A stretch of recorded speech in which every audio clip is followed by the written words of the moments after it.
നമസ്കാരം. ഇന്നലെ എൻ്റെ അമ്മയുടെ ബർത്ത്ഡേ ആയിരുന്നു കേട്ടോ. ഒരു കുഞ്ഞു സെലിബ്രേഷനായിരുന്നു.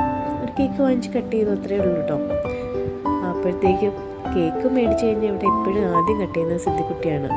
ആരുടെ ബർത്ത്ഡേക്ക് ആയാലും സിദ്ധിക്കുട്ടിയാണ് കട്ട് ചെയ്യുന്നത്, സിദ്ധിക്കുട്ടിയുടെ ബർത്ത്ഡേ എന്ന് പറഞ്ഞിട്ട്. അങ്ങനെ അച്ഛനെയൊക്കെ വിളിച്ചു. അച്ഛൻ വിളിച്ചു, എൻ്റെ ഭാര്യയുടെ ബർത്ത്ഡേ ആയിട്ട് ഞാൻ അറിഞ്ഞില്ലല്ലോ. അമ്മ പറഞ്ഞു, അല്ലെങ്കിൽ അച്ഛൻ അറിയാറില്ലല്ലോ ഇതൊന്നും. അങ്ങനെ കേക്കെല്ലാം കട്ട് ചെയ്ത് എല്ലാവരും ഹാപ്പിയായി. അമ്മയുടെ ബർത്ത്ഡേക്ക് സാധാരണ ഞാൻ സാരി പണ്ട് മേടിക്കാറുണ്ടായിരുന്നു, പിന്നെ മേടിക്കാറില്ല. കാരണം അമ്മയ്ക്ക് ഞാൻ വാങ്ങിക്കുന്നതൊന്നും ഇഷ്ടപ്പെടാറില്ല.